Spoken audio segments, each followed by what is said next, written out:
Kaya pala pinapainit nila dito. Pinapainit nila dito kasi di sila kayang mabuhay sa maliit. Pang sa Pilipinas to, di ba? Marami sa Pilipinas. Mga ano, sama-sama. Ganito yung matanim ni ate. Ayan o. Oo. Nakapasulang yan o.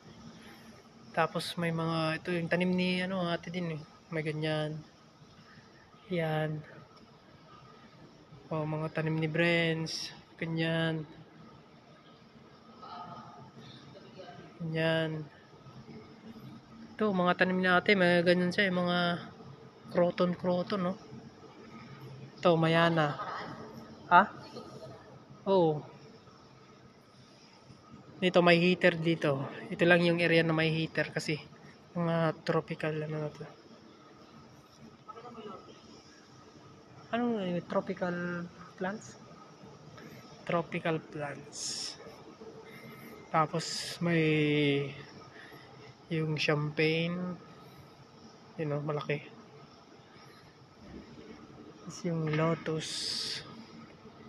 Ito yung lotus. Dapay. Okay. Santan.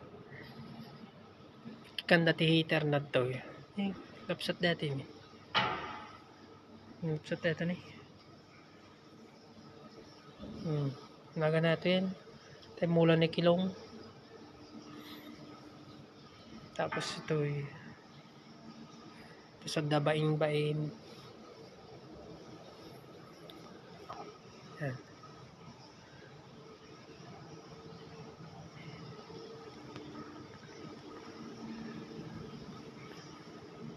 Damo lang daw sa Pilipinas to, sabi ni Hazel.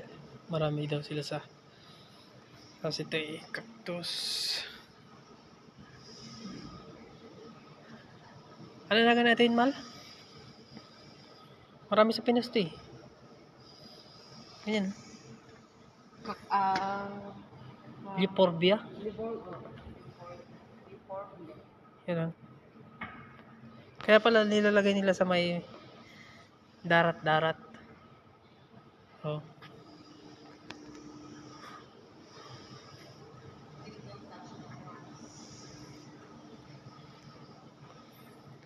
Okay din. Tropical plants. Ha? Siyempre naka-heater siya oh.